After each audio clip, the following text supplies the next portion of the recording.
दई के जनमवा माई हमके बिसारा तारू।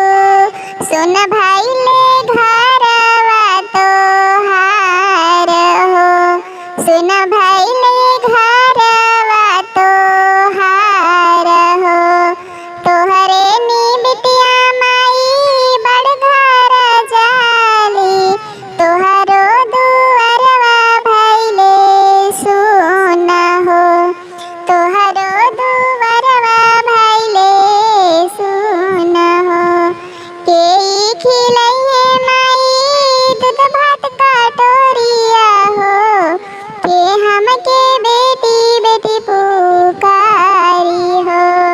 केई खिलइहे माई दूध भात कटोरिया हो, केई हमके बेटी बेटी पुकारी हो।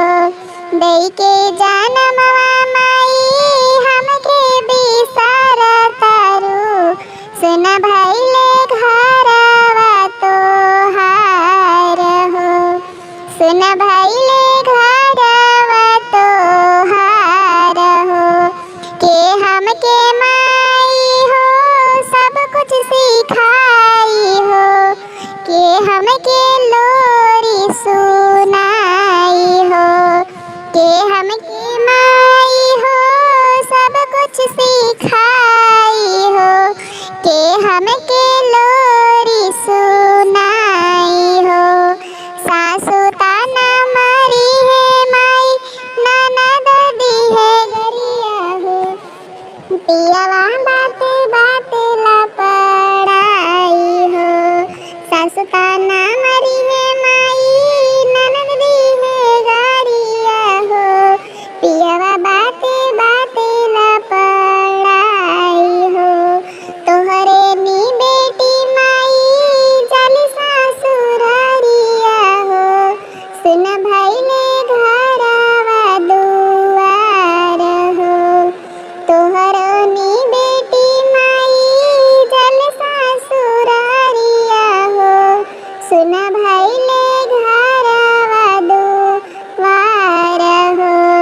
दई के जनमवा माई हमके बिसारा तारू।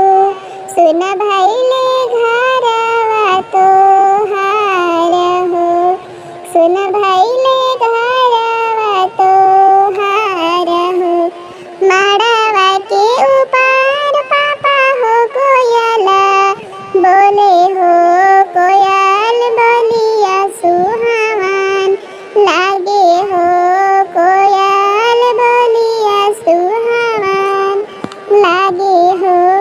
आज के रतिया पापा जागल रहिया हो। आजू घरवा में चोरी होतई हो, आजू घरवा में चोरी होतई हो।